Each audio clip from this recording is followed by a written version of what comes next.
Welcome, everybody, to episode 13 of The Rebellion. I'm Tyson Smith. I'll be your host today. And today we have on somebody who I feel like a lot of people. I got caught by the flash. I was seeing the Lamborghinis, the cars, the nice vacations, everything like that.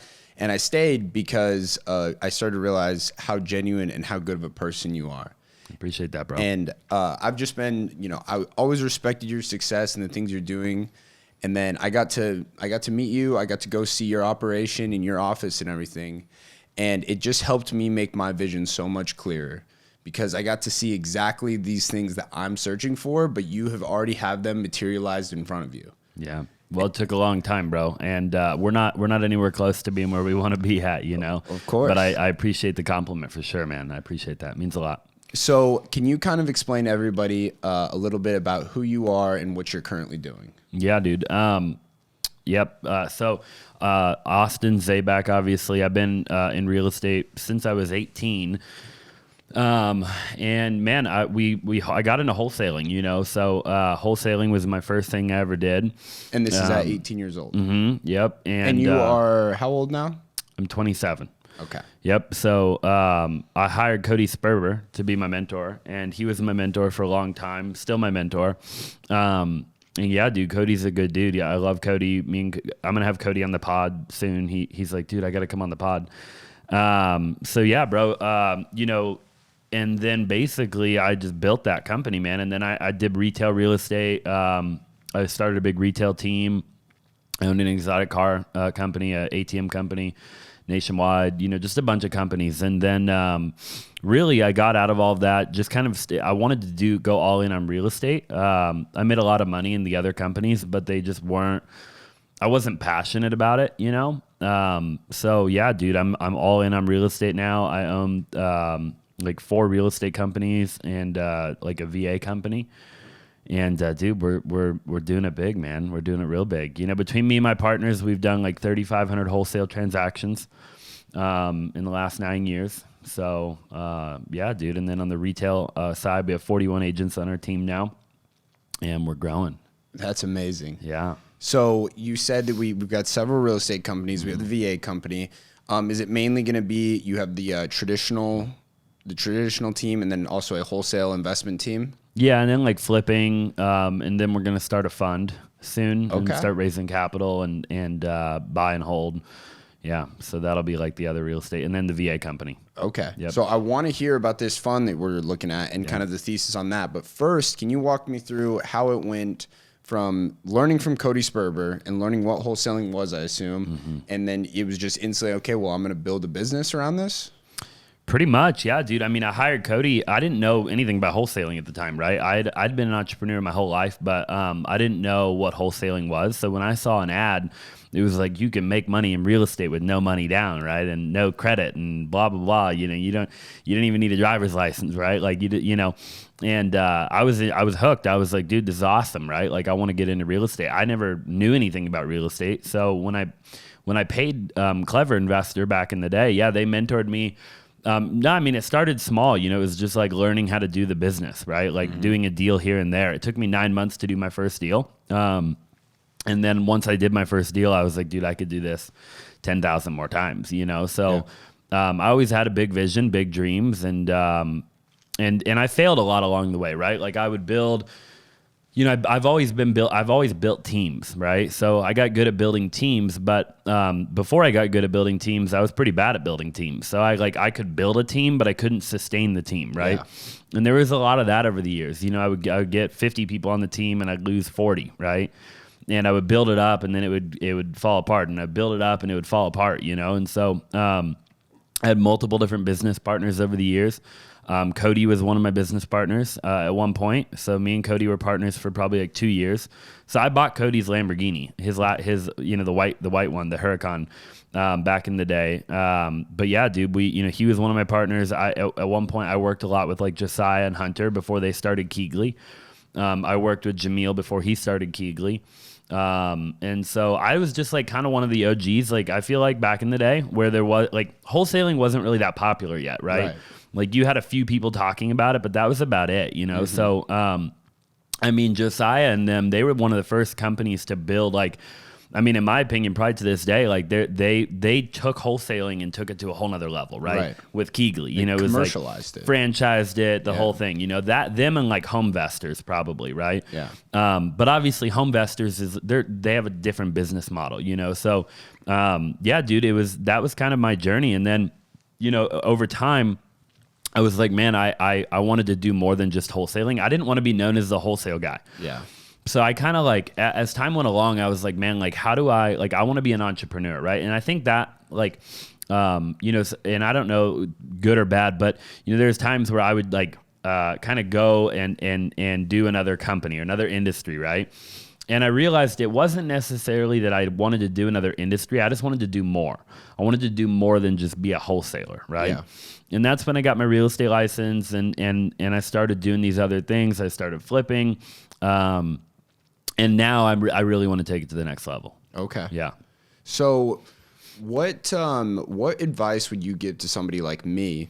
So I have a wholesale team, and my wholesale organization, I've got it to the point where it is an engine that spits off cash, and I don't need to be involved in it anymore.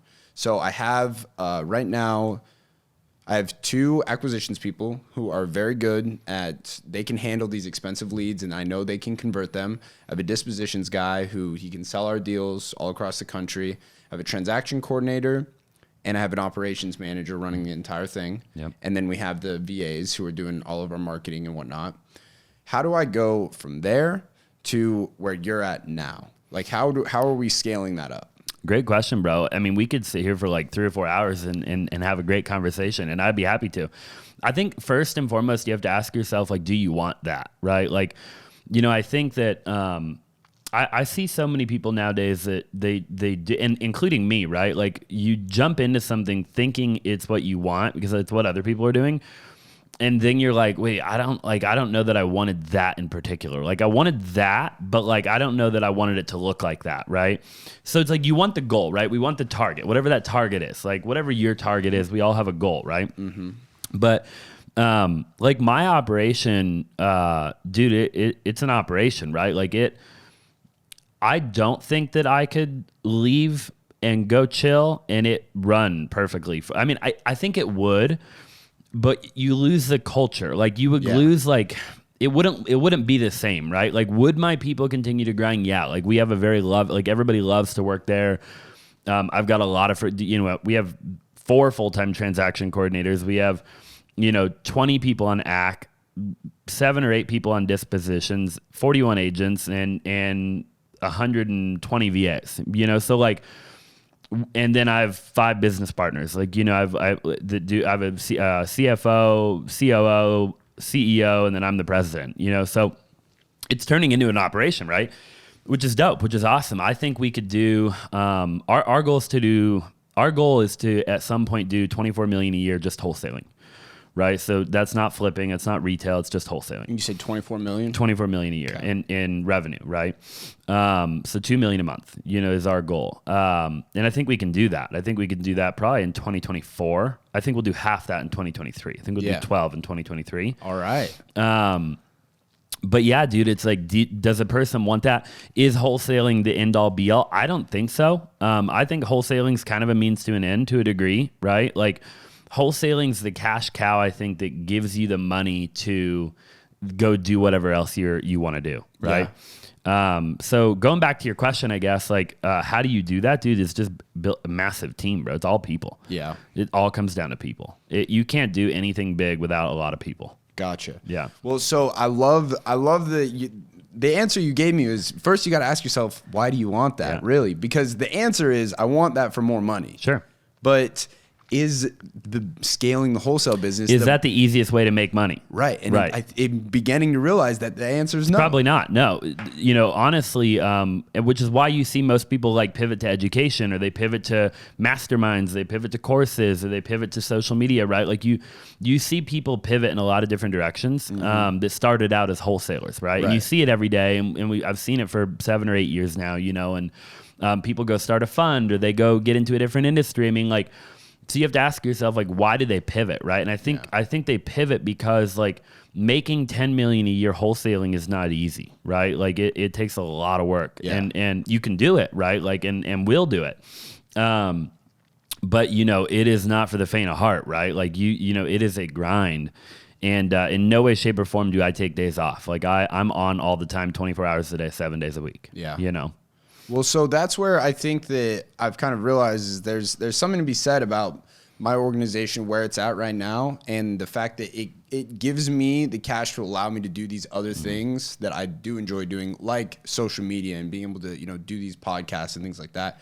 And I've sort of realized is that, yes, that stuff was very fun for me, and I learned a lot. Like, I learned how to become a salesperson. I learned how to cold call people, and that's how I learned, like, really how to build a business. I learned, okay, we got to systematize things. We got to build processes for everything. We got to have a certain way we do things. I learned how to hire and train people, and now I have all those skills, but now I can translate them to all these other different avenues that I, might enjoy more. Yeah, agreed, bro.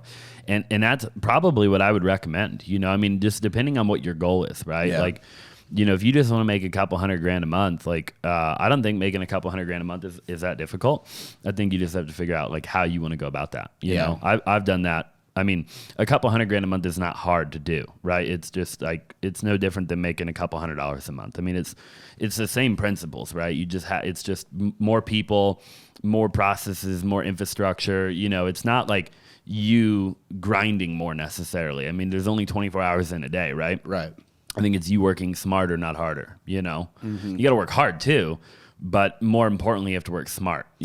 Yeah. Well, I think that's like the biggest thing that wholesaling taught me is it changed the way I think about money, where it's like all of a sudden made 30 grand on one deal. And it's like, holy shit. Like, if I had a job and I made $100 an hour, how many hours would I have to work to make that? It's like, I probably spent 5 or 6 hours total working on this thing. And it just netted me that, where it made me, it turned my brain onto the idea that the amount of money you make does not have to be directly correlated to the amount of effort you put into something. Yeah. Where you can create value in other ways. 100% agree. And I think a lot of people don't realize that for a long time, right? A lot of people think, oh, I want to make more money, got to work harder, and that's true, I think, in the beginning, right? I think in the beginning, you do have to work harder to make more money, until you learn that isn't the only way to do it, right? And through trial and error, Mm-hmm. Yeah. And learning how to really leverage other people, how to bring on people, show them the vision, and be able to lead them in a direction where everybody can win. Yeah, you're buying time, right? Like when you bring on people, you're buying time. You can get 10 people to work 8 hours a day. You're working 80 hours a day, right? Yeah. So you're buying time, you're buying leverage, and you're creating a win-win if you do it right, right? Like if you really do it right, you're actually helping people achieve their goal, right? And their dream, and therefore you'll automatically achieve yours if you help enough people achieve theirs. Absolutely. Yeah. And so this was a limiting belief I had for a really long time is I thought in my head that I'm special because I want all of these things and I have these goals. And in my mind, I didn't think that most people had that. When I realized, no, everybody does. Everybody is like, wants, all these things for themselves. And as soon as you can make the switch from only worrying about yourself and instead it's how can I make sure that everybody on my team is taken care of or everybody that's underneath me, you're going to be so much better off because one, you have like an entire conglomerate going towards this goal rather than just you yourself. And just as a byproduct, you'll be taken care of. 100%. Yep, I could not agree more. Yeah, dude. I think, this world's all about helping people. Like when you make enough money, and I'm not there yet where I've made like hundreds of millions of dollars, but I made a lot of money in my life, and you learn eventually like it ain't gonna make you happy. Money's not gonna make you happy inherently, right? Like I'm the happiest when I'm helping people. That's where I get my true fulfillment now. I've been in Nicaragua 3 times, serving and building houses down there and doing stuff. And I've done a lot of stuff to serve and to help. And that's when I'm happy, dude. Like when I go buy a new Lamborghini, it honestly is just another day, like I'm not that fired up about it. Well, I think you have to get past this point where most people are stuck in the survive mode where they're just making enough money only so that they can, help themselves and pay the rent and pay for food. So I feel like you have to start being able to make more money to where that stuff is taken care of. I believe that's the threshold of where money can make you happy. Once everything's taken care of, once you can go to the restaurant and it doesn't matter how much something costs or anything, you're not worried about paying for rent or paying for food. That's the level of happiness where Agreed. Money doesn't affect you any higher after I think that. there's studies on that, right? Like where they talk about after, I don't know the number, don't quote me. It's like $100,000 or something where like after that amount of money, they don't measure any additional happiness. Like when you make double that, right? Yeah. There's like a certain number to it, you know? So I was having a conversation with some of my family about this, and they were like, okay, well then why are you even trying to make more money? Like if that's the case. And I was like, well, first of all, I've always been a happy person. Like even when I was dead broke in college, I've always been very happy. Like I'm just grateful to be alive. Now, here's the thing is it's about the chase for me. It's a fun problem to solve of like, okay, I got to figure out how to make more of these digits in my bank account that show up on the screen, right? Even though it's like kind of imaginary, but it's fun to chase that and to have a goal and an objective. And then once you get there, there's so many other external benefits. Like you can go to Nicaragua and help. What did you say you were doing? You were out there building houses, doing stuff, See, I mean, you can do all that. Right, and that's so exciting to me. It is a game, though, dude. I agree with you, man. Like, I think it's like a game of Monopoly. I mean, life, I think, is a game in and of itself, right? Absolutely. Like, when you really look at it, you know, we're all just playing a game, man. You know, there's levels to this game, and you'll probably never be at the top level. I mean, like, you know, you're the Jeff Bezos of the world, the Elon Musk of the world, right? Like, but it's just a game, man. Like you gotta, and I think when you play the game, you can remove your emotions, right? Like I think people are too emotional, and people are too, they're too, they have anxiety and stress, and they carry around all this baggage, right? They forget that they're playing the game, you know, like, and they're reactive instead of proactive, and they're not. That you know they're playing on the defense, not the offense, and I see a lot of people do that where like they destroy themselves, and I've been there where you know your health goes down the drain, and you've got all in the pursuit of money, right? Like there's a quote one time I read where it's like a lot of people spend the first half of their life trying to create wealth, and they'll sacrifice their health in order to create the wealth, and then they'll spend the second half of their life spending all of their wealth to regain their health back, right? Right. And it's like it doesn't make any sense. Like why and that's why like I'm trying to, and I see you trying to get in the gym and like take care of yourself. I'm trying to do the same thing, right? Because like it's just a game, man. Like you can't let the game destroy every other area of your life, because then what do you have, right? Like you lost the game now. And what's the point of it all? Right. If you make all this money and you can't if you can't even enjoy it, if you don't have the capacity to go out and do the things you want to. And also, I mean, I don't think that there's anything noble in that being your only pursuit is money. No. I believe I can't remember who said it, but some people are so poor that all they have is money. When really, yes, that's important because it allows you to take care of people and take care of yourself. But your relationships and your health are going to be way more important than anything you can buy. I love that. Yeah, there ain't nothing noble about that. That's a good point. However, I do want to note, so people who know me, they know that I am working to go buy a Lamborghini. That is something, it's always been a massive goal of mine. I love cars. I love Lamborghinis. Walk me through this first one that you bought. Yeah. And what that was like, how it even happened, because I'm learning that, I mean, just because I have the money to buy something. So for instance, when I first went to go I bought a Porsche 911 Carrera, 2017. And this was like my first like nice car that I bought. And I walked into the dealership and they're like, well, bro, like you're 22 years old. Like you don't have like this other car that you're paying for right now. It was a $25,000 Mercedes. They're like, dude, we're not gonna like you got to put down a lot of money. So then I had to make more money for down payment so that I could even qualify to get financing. And I'm trying to figure out what's this gonna be like when I try and buy my Lambo. Yeah. So how does it work? I mean, so the first one you said, was this your first Lamborghini that you ever bought was from Cody or? Yeah, the first Lambo. I had an Audi R8 before that. So that was technically like my first like exotic was the Audi R8, which I bought from Ricky Gutierrez back in like 2017. Okay. And then I sold that, and then the Lamborghini was my first Lamborghini, the one I bought from Cody, and then I bought a Urus like last year. But yeah, the Lambo from Cody, I put $105,000 down on that. Okay, so you just had to write a check for 105. Okay. And then I think it was like 110 after like all the tax, title, license, and fees and stuff like that. 110, maybe 112. So that I paid just in cash, and then I financed like 95 because I bought it for 200. Okay. So yeah, that's what that one looked like for me. And then my payment was, and I could have bought the whole thing in cash at the time. At the time, like I didn't, like I had things that I wanted to put money into. Right. And so, and then not only that, like why pay cash, right? Like even if you're big balling, like even nowadays dude, I drove a 2011 Escalade here. Like now I'm like I'm kind of going through a little phase right now where, I'm kind of like a minimalist right now. Like I'm just chilling, you know?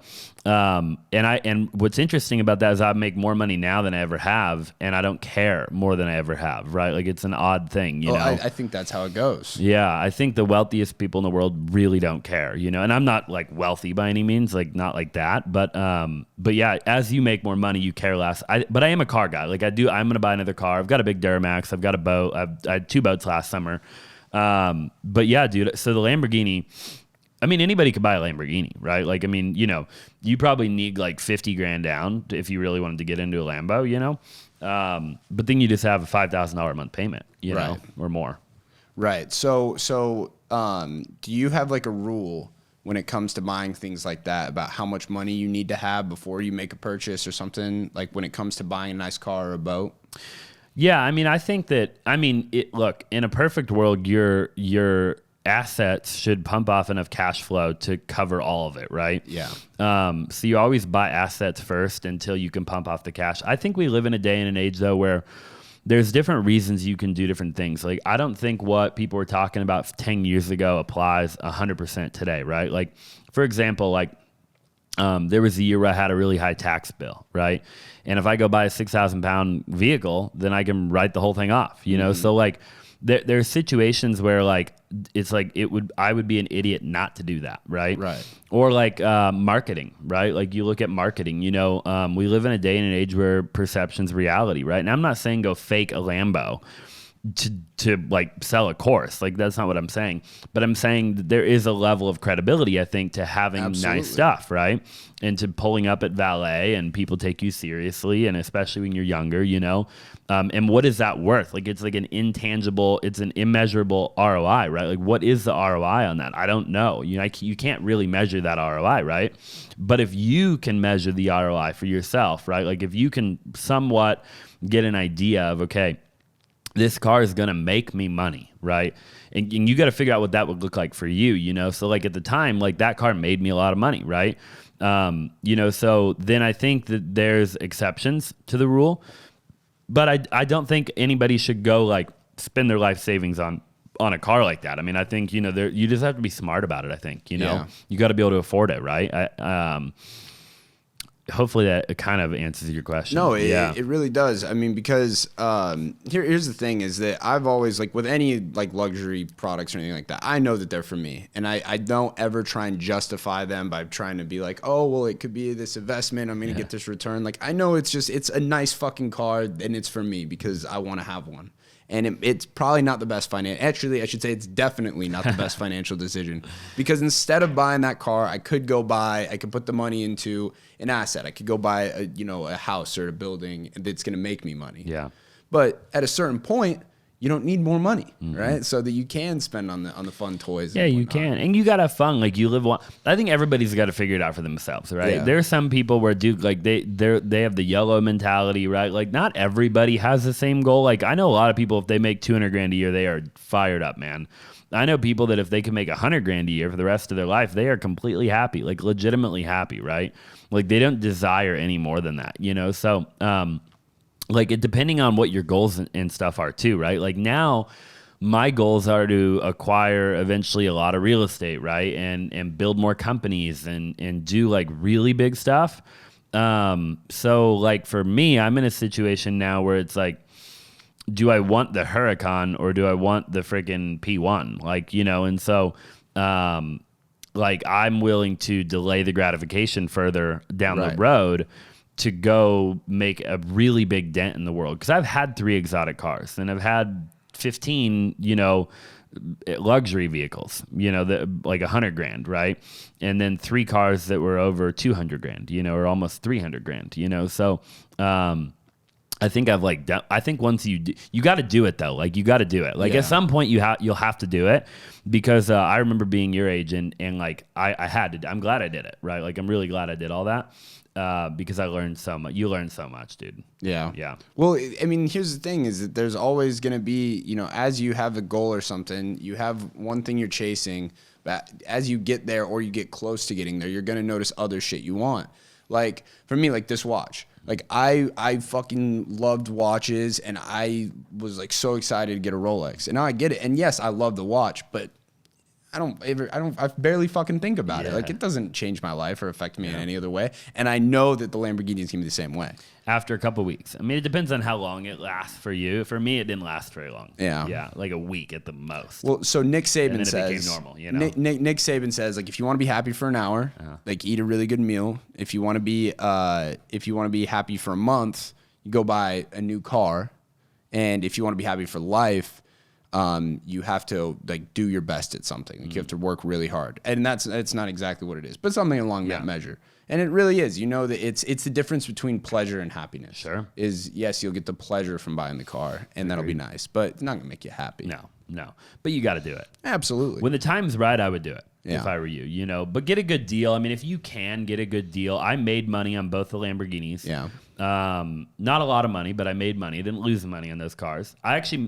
Which is kind of crazy, right? Because every luxury car I've ever owned, I've lost a ton of money, right? Yeah. Like every Mercedes I've ever owned, I've lost money. Every BMW I've ever owned, I've lost money. Every like $80,000 to $100,000 car I've ever owned, I've lost a bunch of money because I put a lot of miles on them, right? Yeah. And then I go buy these exotic cars and I make money, right? So it is a game you can play, and if you do it right, you're not really. There is no, there's always risk involved, right? Like you get in a crash or something happens, right? But really, if you buy a car like that, right, you really can't lose money, in my opinion, as long as you do your homework. Well, what I'm going to do is I'm going to treat it the same way I do to find these houses that I buy. Is instead of just going to the market and seeing what they got out there at the dealership, is I'm going to start reaching out directly to people. Yeah. I'm going to go direct to seller on it. I'm going to be like, hey, I see that car. You want to sell it? I'm going to figure out the same way of it's got to be the same, right? I'm sure that there's somewhere I can pull data and I can just start reaching out to these people and marketing to them that way. For sure. And, I'm going to start offering them terms and things like that, right? Yeah, bro. Everything I've learned from what I've done in wholesaling my real estate investing career can transfer over. Yep. These skill sets are transferable. 100%, man. And I agree, dude. I think if you just make offers, right? Like I think a lot of people, they go to the market, like you said, they see the first Lamborghini in the color combo that they want, and then they just pay whatever that person's asking, right? It's like, dude, get 10, 20 offers out there, Right. Find the guy that's motivated to sell it, right? Exactly. Like find the dude that needs to get out of that car and get it for 20 or 30 grand or 40 grand below market value, and buy that car. Who cares about that? I didn't want a Reg Urus when I bought the Urus. I almost didn't buy it. Like at the time, looking back, the Red was dope, right? Now that I owned it, I was like, dude, that's a badass car. It was. But at the time, bro, when I went to buy that car, I was dead set against not buying it. I had a white one that I wanted. It was white on black, right? And with like a red and black interior. And that was my car. Like that was the one I was buying. I had already signed some documentation and stuff. The car was coming from Portland. And long story short, the car fell apart, right? Like the deal fell apart because I can't remember what happened exactly, but something happened with the car where he bought the car from somebody and he didn't get the right title or something with the car. I can't remember. But anyways, the deal fell apart, right? I'm like, oh man. And at this point I was already committed to buying the Urus. I was like, dude, like I'm buying a Urus, right? Like in my brain, I'm like, yeah, you got that idea in there. And so then I went to Luxury Auto Collection, and I know a bunch of the guys down there, and I was looking around and they had this red Urus, right? And dude, I literally kid you not, I test drove it. And they had it at a great price. It was like for whatever reason, it was just a great deal, right? And dude, I test drove it, and I remember telling my buddy I was with, I was like, dude, I don't think I could do the red, man. Like, because I was so dead set on the white, know. And he's like, well, wrap it. And I was like, no, red's a tough color to wrap, right? Because you have the door jams and everything, and red is a bright red's a tough color to wrap, And And I'm like, nah, dude. And I left. Like I left that day, and I could have, you know, bought it, and I left. And then I texted a bunch of people, and I was like, dude, like, what do you think? What do you think? And dude, believe it or not, like everybody told me like, don't do it. For whatever reason at the time, everybody I was asking was like, nah, you're going to get tired of the red. Like, don't do the red. Like, find a black one or a white one or something, you know, then you can wrap it. Yeah. And the next morning I woke up and I texted my buddy at LAC. I was like, write up the paperwork, bro. Let's do it. I was like, I'm on my way, you know?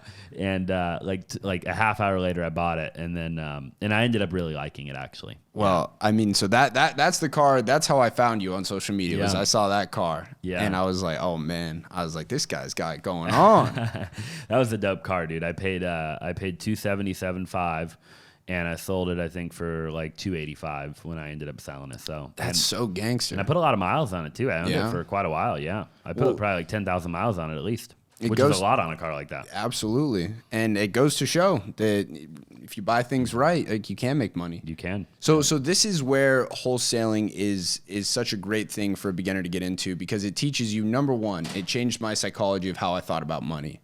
Number two, it showed me how to build a business. It was a very good entry level, like where somebody can come in and they can learn how to build a business. And number three is it taught me how to spot motivation and find people who are motivated and how to leverage that to get good deals.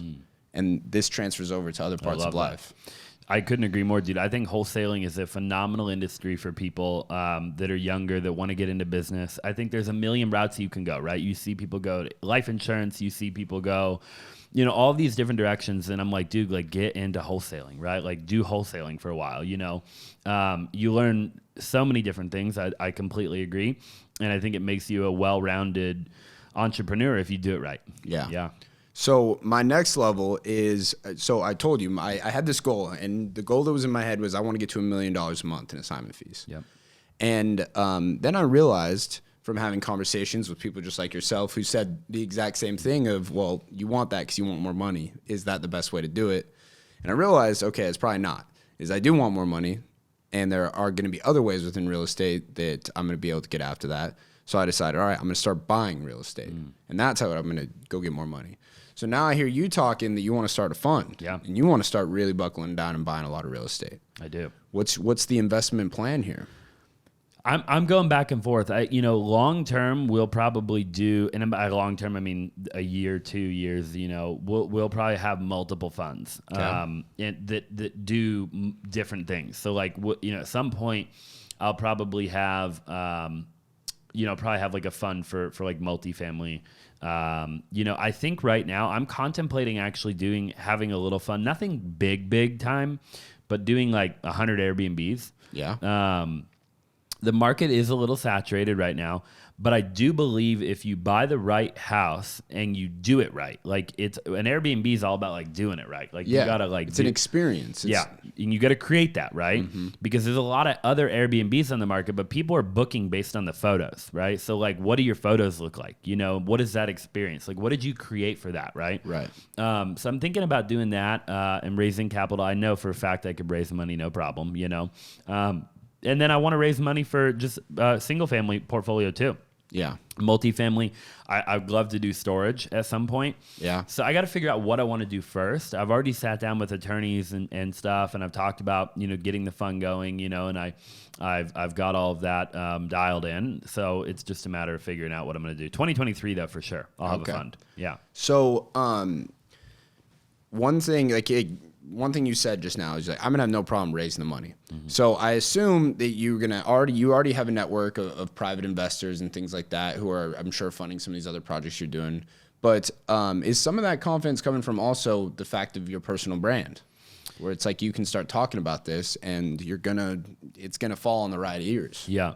So believe it or not, I've never raised $1. Oh, really? So everything that I've ever done in my entire life, from every company I've ever built, the office, every piece of equipment that I own is 100% paid in cash by me. Oh, no shit. And it didn't come from money. I grew up in my grandparents' garage.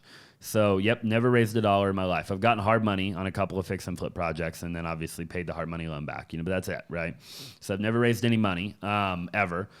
And I'm ready to change that. I think it is, dude. I think like you get to a point, man, where I just know so many freaking people. Yeah. I know so many people, number one, And then number two, I've got a track record. Like if I really wanted to show people like what I've done, dude, like it would be, I could show you a freaking PDF. It's gonna be a like, goddamn Harry Potter book. It really would. I mean, for my age at least, right? Obviously, there's people that have done way more.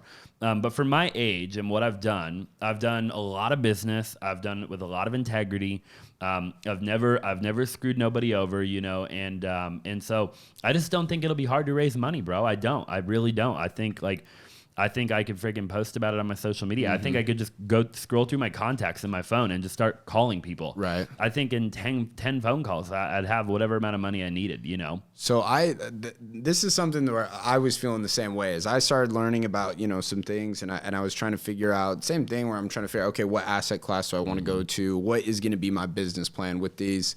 But I just had this like blind sense of confidence. Like, look, I'll find the deal, the money will come. 100%. But I also feel like that's just something that where, guys like us, entrepreneurs, is we just know that we'll figure out a way to get it done. We believe, right? We just believe, man. And I think that belief is so crucial. It's not ego, like for people listening or whatever. Like I think there's a difference between confidence and like ego, right? Definitely. Like I'm not egotistical at all in real life. I'm really humble. Sometimes I'm too humble. Like I actually am like,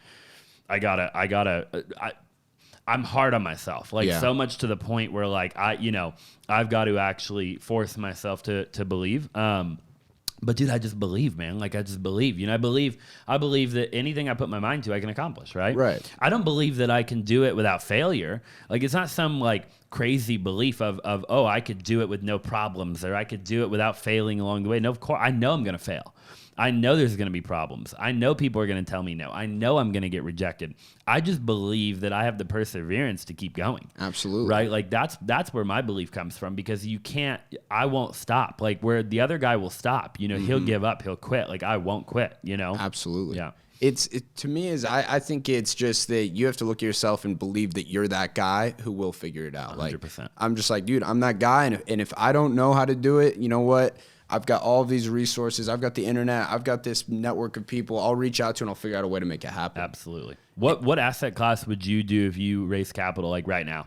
So right now I'm thinking multifamily. Yeah. I hear all kinds of people talking about the TREP report and all these bridge loans that were given out in 2020 and 2021 where people were buying these assets with these bridge loans with the expectations to refinance at the sub 4% rates that they were getting back in those years. Mm-hmm. And now all these bridge loans are coming due. Obviously, interest rates have doubled or tripled, and they're going to be in a bad spot. That's going to shake up the entire market, leading people to believe there's going to be a lot of opportunity. Yeah, I believe that. Now, I was like, okay, that makes sense to me. But the main reason of why I like multifamily and why I'd want to get into it is because that aligns with my vision of myself. Yep. Like when I think of like myself and the person I want to be, yes, it would be exciting to own a bunch of single family houses. Mm-hmm. But what I really see myself as is the guy who owns a bunch of apartment buildings. Yeah. Like I would like to be able to drive by a massive 500 unit community and be like, yeah, I house all of those people. Yep. I provide them with a safe, clean place to live and I take care of it. And that would be something that would bring me a lot of joy. It aligns with my vision for myself. That. Yeah, and it makes sense, right? I mean, multifamily is always a game that I think everybody should play eventually if they want to go big, because it is the thing you play when you want to go big. I mean, it's either that or you're a developer, or you get into storage, or you like. But in some way, shape, or form, it's big projects. I mean, you look at the Manny Koshpins of the world, you look at the Grant Cardones of the world, the Donald Trumps of the world, right? Like, I mean, what do they all do? What do they all have in common? They're doing big projects, right? Like, sure, they do a single family here and there. But they're all doing big, massive projects, because that's where you can make a bigger amount of money at one time. Right? Because at some point, it comes down to like, okay, you're going to live to be 80, 90, 100. I'm going to live to be 80, 90, 100. If we both get lucky and nothing bad ever happens to us, right? So you get to a point where you're like, okay, man, like, dang, if I want to be a billionaire, like, I got to figure out a way to condense time. Right? Like there's not enough time to do that. Right? Like there's only enough time to do that. If I gotta swing bigger. Because if I keep going at the rate I'm going, even with compound interest, like I can't be a billionaire, right?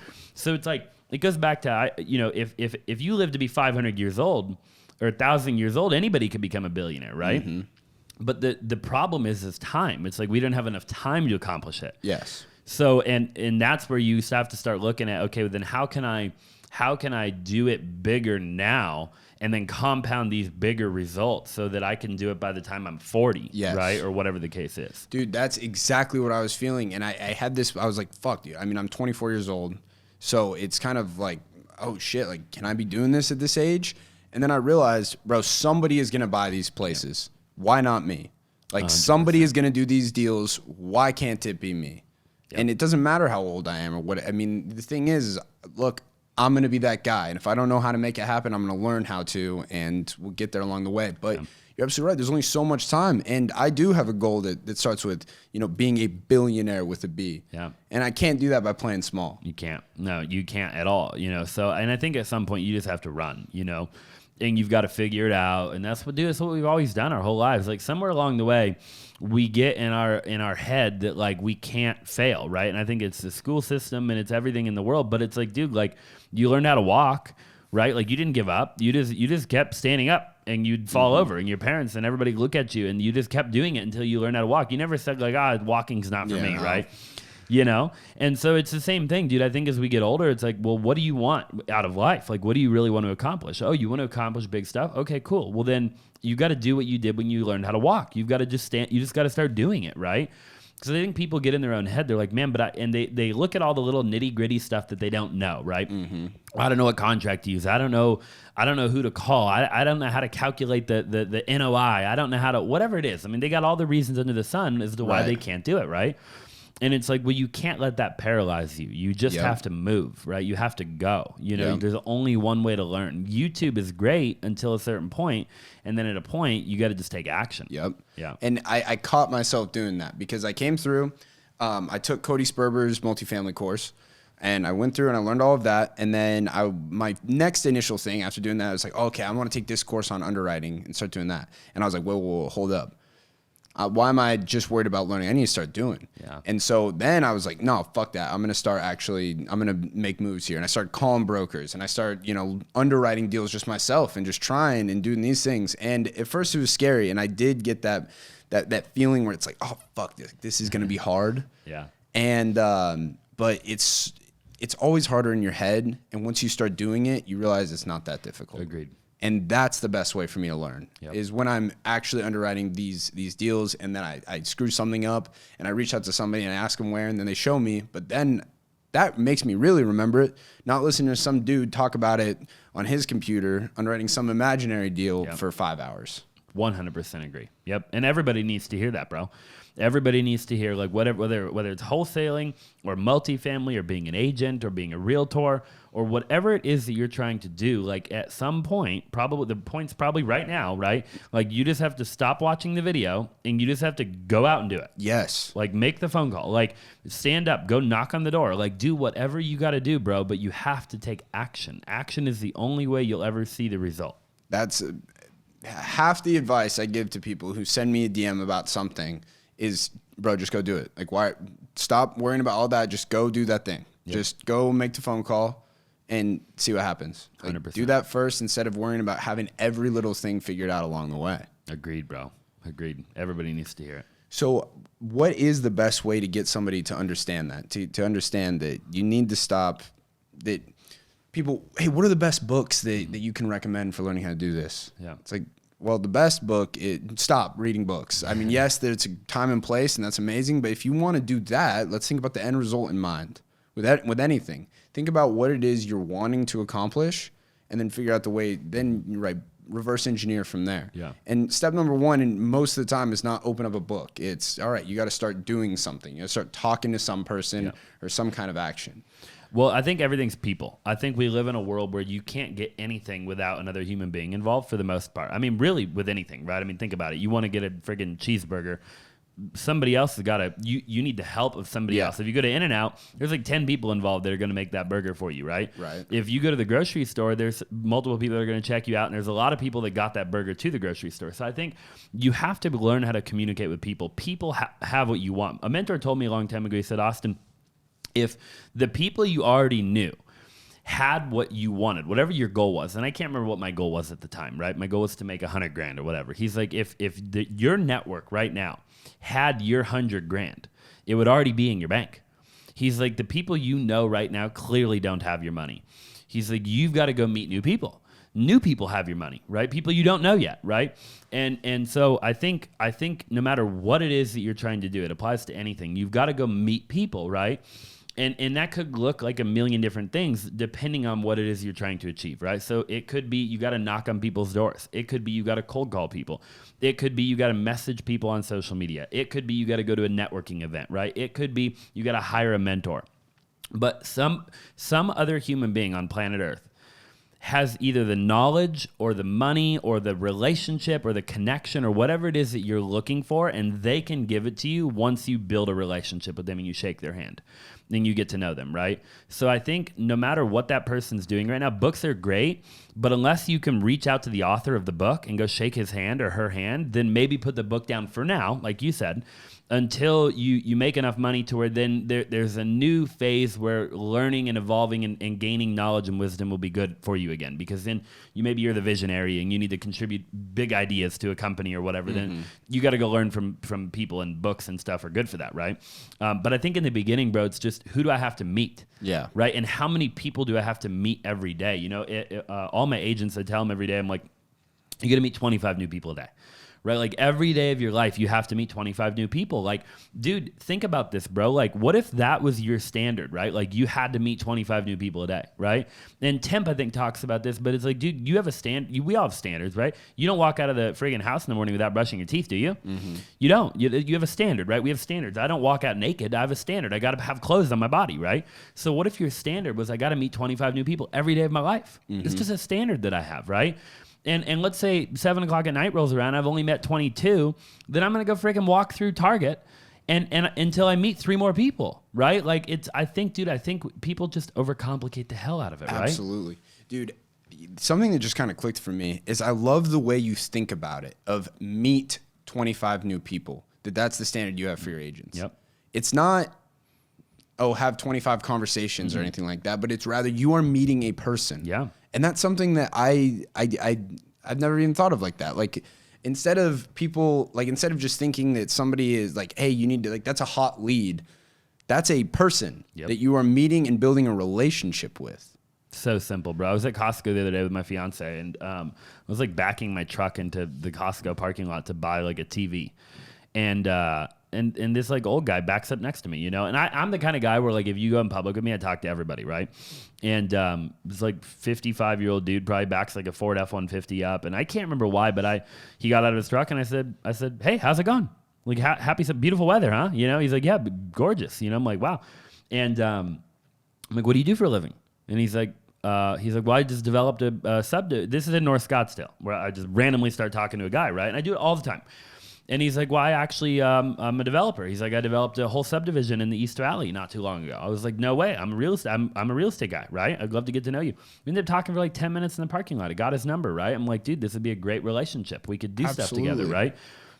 Dude, I think it's just everywhere you go, like, you have to have that mindset, bro. Like, everybody wants to go through the Starbucks drive-thru, so you can't get to meet nobody that way, right? Like, get out of the car and walk into Starbucks and stand in line, right?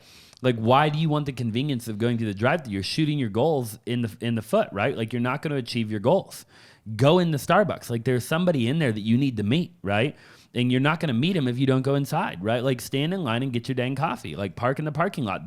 Look at how much more opportunities you have to meet somebody if you do that as opposed to driving through the drive-thru. Absolutely. You know? And this is twofold. You're absolutely right. People are shooting themselves in the foot every single day because they are going to the drive-thru and they're ordering on Uber Eats and they're getting Instacart and they're not going to the grocery store, going to the restaurant, going to the coffee shop. And then the second part is you need to open your eyes and start becoming a person. Stop looking at your phone and realize there's all these other people around you that you can talk to. Yes, I know you have the people right here that you already know that you're talking to and that's comfortable, but geez, people are social creatures. They want to talk to you and meet other people. Because this was a hard thing for me too, is I was like, dude, I mean, I don't know, it's uncomfortable at first, but once you get used to just talking to everybody you come in contact with and being a person, this is what I say is like being a main character, not being an NPC, is actually having real conversations with the people you interact with on a daily basis, where it's not just transactional. It's not just, yeah, fine, card, give me the thing, but it is having a conversation with them. And not every single person is going to be somebody who just developed a subdivision in North Scottsdale or whatever. No. But that's not the expectation. No. It's more so of my expectation is I at least want to be able to make you smile. For sure. Right. And it starts there, and you never know where that can lead you. Yep. But every relationship's valuable. Absolutely. And I don't think like, dude, the soccer mom that makes $80,000 a year, like there's value in having that relationship, right? Like, trust me, there is, you know, and I don't know what that value depends on what the person does for a living, right? That you're, you know, what your goals are when you're going out into the world meeting people, but you can always turn relationships into gold, right? And value can go both ways. You can provide them value and they can provide you value, you know? So I just don't think you can achieve anything in this world without people.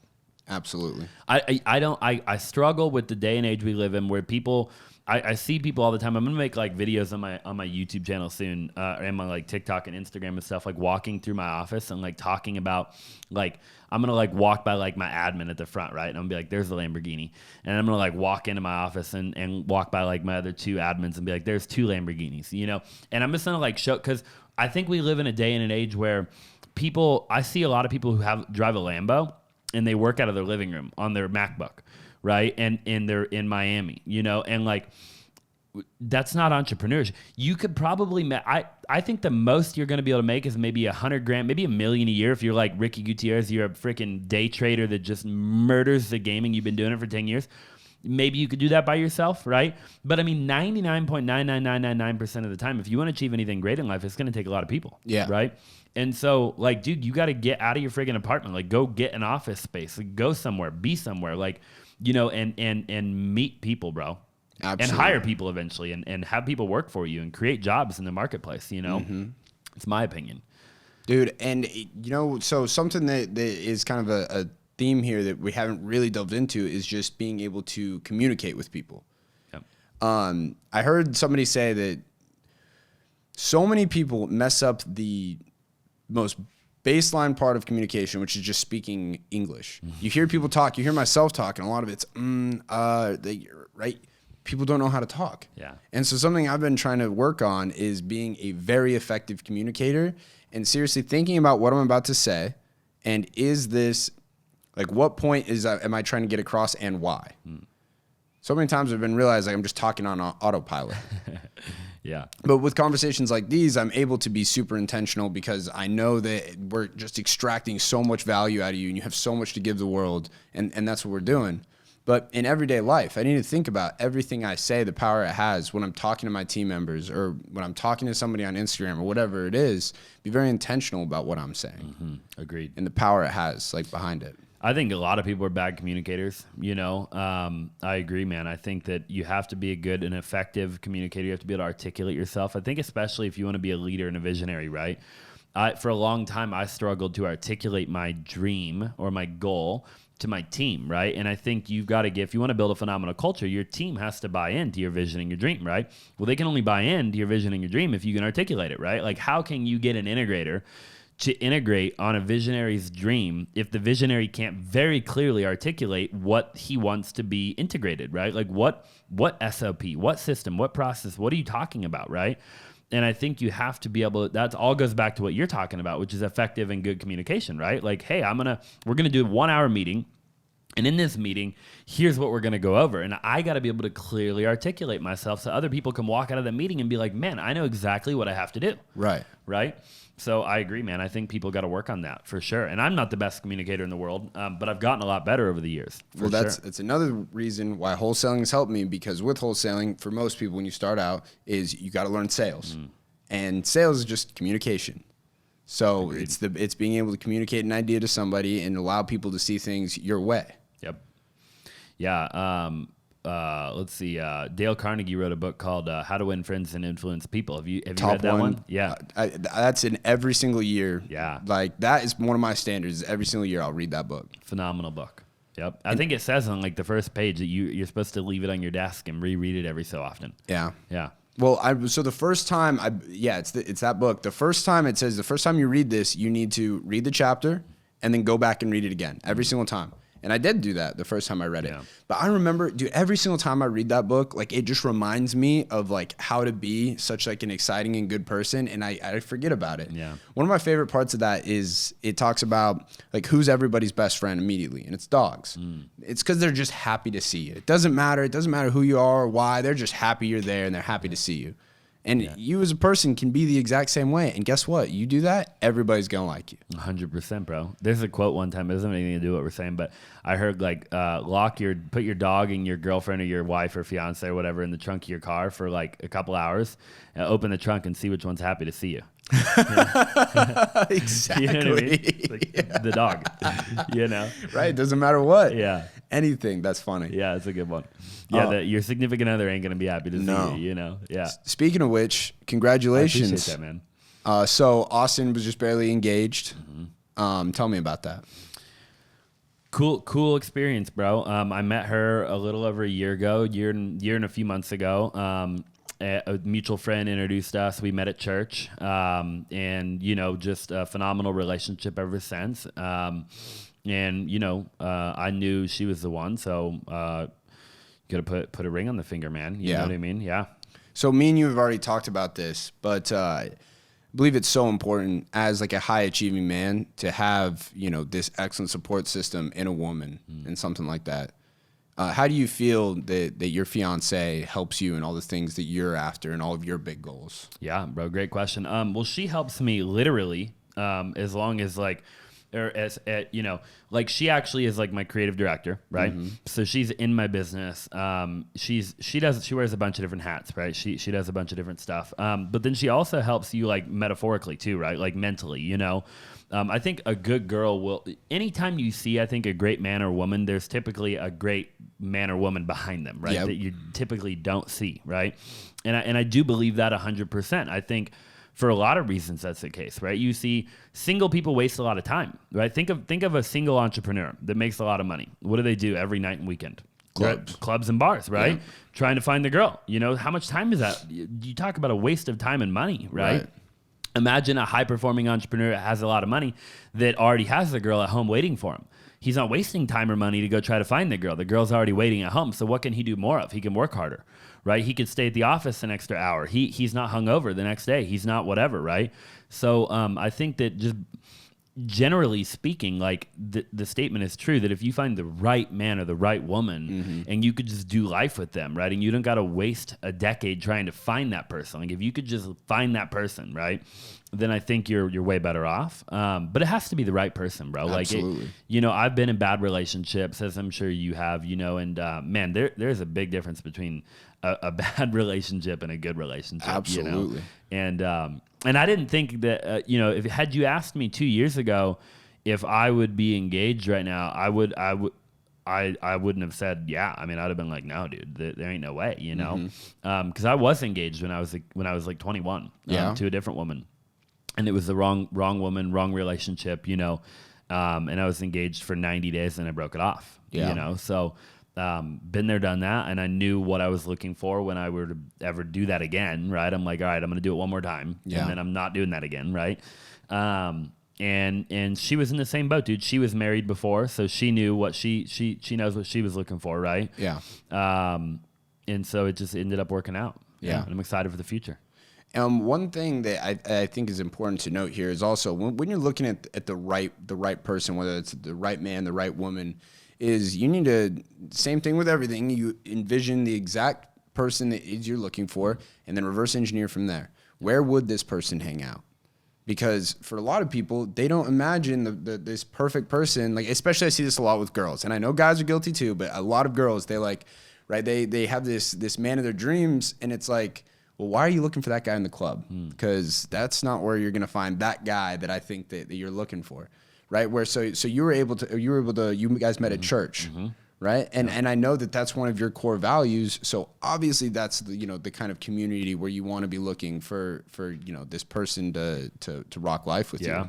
Yeah, I think you make a phenomenal point. 100%, right? You gotta, people, they're like, dude, they have a real toxic relationship, right? And it's like, well, where'd you meet? And they're like, at friggin' Riot House. I'm like, well, that's your problem, right? But I think, dude, also like, somebody told me one time, take a pen and a paper, right? And write down all of the qualities of the person that you're looking for. Okay. So if, you're looking for a girl, obviously you're not, but if somebody's watching and they're looking for a man or a woman, write down what are all those qualities? What are the non-negotiables? Like, what are you looking for in a person, right? In a partner. Okay. Cause it's a partner. I look at a relationship as a partner. It isn't just a monogamous relationship. That's part of the equation, right? The other part of the equation is we're partners. You got to be my freaking rock. We got to support each other. Cause we're not just going to be doing lovey-dovey crap all the time. Right. Like, I'm trying to go buy a jet and change the world. Like, we got to we're partners here too, right? So, okay, what are all the qualities that I'm looking for in a relationship? Now, really think that through, right? Now think about it. Okay, what if I found that person on that piece of paper that had all those qualities? What qualities would that person be looking for in their person? Now you got to go become that, bro. Right. Like, that's your mission now. Now you have a list of qualities that you now have to go become. If you're not those qualities, then what the hell makes you think you're going to be able to attract that person? Right. It's not going to work, man. So I think people have to slow down too. Like, if you are in the beginning stages of maturing and whatever, I think you have to spend time on yourself, right? Like, I probably wasn't ready back when I was 21, right? I mean, I know she wasn't the right person regardless, but I wasn't ready either. I needed another 5 or 6 or 7 years to really watch more podcasts and read more books and go to more seminars and talk to more people and go through life more, right? And learn more about myself and what I wanted and what I wanted my life to look like before I was ready, right? I think people jump into it too soon, man. Yeah. Well, also, I love the idea of having a plan. I feel like with so many things, people do not have a plan. And I think that if your goal is to find a person, have a plan. And that's a great way to do it, is to do exactly as you said, write down the qualities you're looking for and the qualities you would need to have to attract that person. But do that for everything. Yeah. Right? I mean, I do this, I'm going to seriously, because I haven't done exactly what you said. I'm going to do that. I'm going to write down exactly everything I want in my Lamborghini. And I'm going to write all that shit down. And then I'm going to, okay, well, what kind of person do I got to be to have that? Yeah, what kind of person drives that kind of car? Yep. Right? And I'm going to do the same thing for my house. And I'm going to do the same thing, more importantly, for my businesses and my goals in life, right? Yep. Something that I've kind of realized is that I have a lot of problems and a lot of beef with politicians today. And I spent a better part of the last 2 years bitching about it. And I decided, you know what, never mind.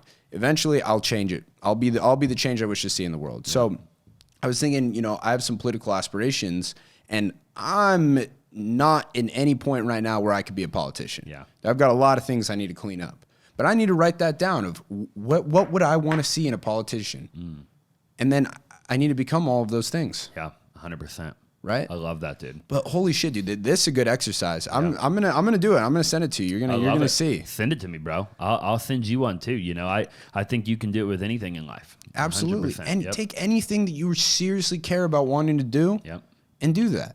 Dude, that's an amazing exercise. Powerful, man. If anybody listening to this, if you guys take this to heart and you do that, please DM me on Instagram. Yeah. And show me your lists. You got to come up with a name for that, dude. That's like the Zaback Well, plan. the thing is, I didn't come up with it. Oh, really? I'm sure I stole it from somebody. I mean, everything's regurgitated. I don't know who I got that from. Well, either way, then you got to slap your brand on. I don't think we come up with anything, man. Everything's been created. Nothing's original. There ain't nothing original at this point, right? So I'm not taking credit for it, but somebody is probably a lot smarter than I am said it, and I remembered it, and now I'm gonna continue it on. Well, good. I'm excited. Austin, for anybody listening, and you somebody that you really struck a chord in their heart. How can they find you and keep up with you? At Austin Zaback on every platform, bro. At Austin Zaback, and that's Zaback on every platform. No funny underscores, nothing like that. Just Austin Zaback. Well, what I can say is you give a ton of value all over. I appreciate on that, your Instagram, your TikTok, your YouTube. I come in and I look at all your stuff, and I'm like, all right. So here's one thing that I always do is I find somebody who's got the things that I want, who's doing the things I want to do, and I figure out how to emulate that, right? So I come through and I look at your stuff, and I'm like, dude, I like this guy. I like the shit he's putting out there. Right? How, what ideas can I take from Austin in doing my own thing? So I can already tell you guys that you absolutely need to definitely check out your YouTube channel. There's so much value and stuff on there. And they definitely need to check out your podcast as well. Yeah. We're getting bigger on the pod, bro. Finally, we're making traction now. That channel's almost, it'll be monetized in probably a month. It was monetized and then it got demonetized. Oh, so really? I had to get it remonetized. But yeah, dude, we're making progress, bro. So I've got big 2023 lined up, a lot of big names. Yeah. And yeah, bro, I'm excited. I'm excited for your pod, dude. I'm excited for the new set you got over here building. Yeah. I got the little tour before you got here. Oh, it's gonna be really cool. That thing is gonna be dope, bro. Yeah, I'm excited. Are you gonna keep doing it over there? Well, here's the thing: is I didn't expect to ever like do a podcast. Like, obviously, so many people have started and they're doing them, and I obviously I love making content. But when Cole, one of the co-owners of White Label, reached out to me and was like, "Hey, did you ever think about doing this?" My first answer to him was no. I was like, "I don't want to do that." But now that I've started to do it, I love it. You have to. Why wouldn't you love it, right? Like, I mean, you got to be the right guy for the job, which you are. Some people probably shouldn't do a podcast, but dude, if you're the right person or the right whatever for the job, then you should do it. I think just the value that you get or that I get as a host of a podcast, right, to get to invite people on, and it becomes like the medium, the excuse of like, because the people you bring on sometimes, they're not people that you would probably call and go grab a drink with. Like, these are people that might be a little bit out of your league. Absolutely. But you can attract them on the pod, right? It's a form of value for people. Share value to the world and to them, right? Promote their personal brand, their gig. And then you can become friends with them, bro. It's the number one way to blow your freaking network out of the water. It's 100% what I've realized is that now I have something of value that I can give to every single person who I meet, who I want to get to know more. Like, in this, like I made a video today on my TikTok, and I was talking about how you can create your own reality, and you have to envision the person you want to be, and you backwards engineer into what steps can you take every single day. And I was talking about the steps I'm going to take today, and part of that was I'm going to go and I'm going to get to interview Austin Zaback, and he's somebody who I admire, who's doing the things that I want to do, and I get to learn from him. Yeah. And then this also stems up. It has other benefits because it goes on my YouTube channel, which will eventually make money, and it helps my podcast, which will eventually make money, and all these different things. But it's something of value because now you have all kinds of content production teams and doing everything for you. We're getting there. Yeah. But for a lot of people who come on, one thing of like value for them is I'm like, hey, look, don't worry, I'm going to take care of getting all these clips for you, and I'll send everything over to you so that you can have this for your purposes, right? Which is awesome. Huge value add to people. Yeah. And you will get bigger. Like, dude, my goal, and to see you, we'll talk about it after the show, but in 2023, I'm going to like 10x my content production, just so you know. Really? Like 10 times. If you think what I'm doing right now is a lot of content, like, I'm ready for the world to buckle up because I'm going to go Ryan Pineda on everybody. Like, we're going all in. Yep. Well, I saw you say something like that on your Instagram, and I was like, what is man talking about? Is he doing more? Way more, bro. Like, I feel like we're not doing nothing right now, and I hate it. It derails me. I'm hiring full-time copywriter, funnel builder, probably 2 more editors, another videographer, on a team of 10 just on the media company. Really? Yeah, that's my goal. And we're going to do it by like February. I already got like 2 editors lined up for January. I already have a creative director, videographer, editor. We'll add 2 more editors, and then it'll be like copywriters, stuff like that. Build a big email list and start doing like masterminds and stuff. Like, I want to be big, bro. Yeah. I'm tired of playing small, man. I'm with you. And dude, and you know what really derails me, and then we'll wrap up?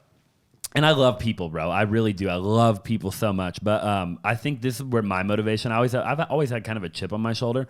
But I see people that are doing like these events and these masterminds and stuff, teaching like, let's just say wholesaling, for example, right? And they haven't done a 10th of the deals that I've done. And I'm like, and I see them filling a room full of people, right? Yeah. For $5,000 a head or whatever the number is. And it's not even really about the money. It's about like, dude, like I could teach them so much, bro. Yeah. Like if you put a room full of people in my office, like, dude, I would freaking blow their, and I think, so that's like motivating for me, right? Absolutely. I'm like, why am I not doing that? Why spend more time doing the actual thing where they pivoted and went, education a little early, I think. But that'll be what's next for you, bro. I think education's a big thing too. Oh, dude. You're already doing it some. Yeah, we're exactly that. I mean, so I partnered up with RJ Bates on this. And so for the exact reason you're talking about, look, I've done deals, right? I am actively doing deals, but I don't have 10 years of experience behind me. And that's just the truth of it, right? I've only been doing this for 2 years. Yeah. So I attached onto a bigger boat that is RJ Bates, who's done thousands of deals. And I'm doing the education with him, and me and him had the same conversation about, dude, there's a serious gap in who's teaching and who's doing deals. And we need to close that. A big one, bro. Well, maybe we could do some stuff together. Absolutely. That would be dope. Like throw an event together. I don't know. Like, do something cool in the future. You know what? And here's my thing, dude. That's what I want to, because I'm so passionate about this. It's changed my life. It's shown me all of these different things. It's opened up my eyes to how much money is out there. It showed me how to be a salesperson. It's taught me how to build a business, and I want to show other people how to do that, because it's what's, has changed the way I see the world and the way I think, and it can do that for more people. 100%. So, well, dude, the next time we do a pod, bro, we'll have done an event together. Absolutely. I love it, man. That's I appreciate so you for having me. Dude, thank you for coming, guys. This has been Austin Zaback. Thank you guys for listening to episode 13 of The Rebellion. If you guys are watching on YouTube and you haven't already, give the episode a thumbs up and drop a comment of your favorite thing that you learned and something that you're going to implement. Guys, remember, if you guys are going to make a list of whatever it is you're looking for, and you're going to put down the qualities that you admire about it and everything you want in it, and then you're going to also on the other side write down everything you need to become in order to attract that thing, make sure you take a picture of that and send it to me on Instagram. If you guys are listening on Spotify or Apple Music, do whatever it is on that platform that helps me out, whether that's rating it or thumbsing up. I don't know what it is on those things. But most importantly, thank you guys for listening or watching, and we will see you next time.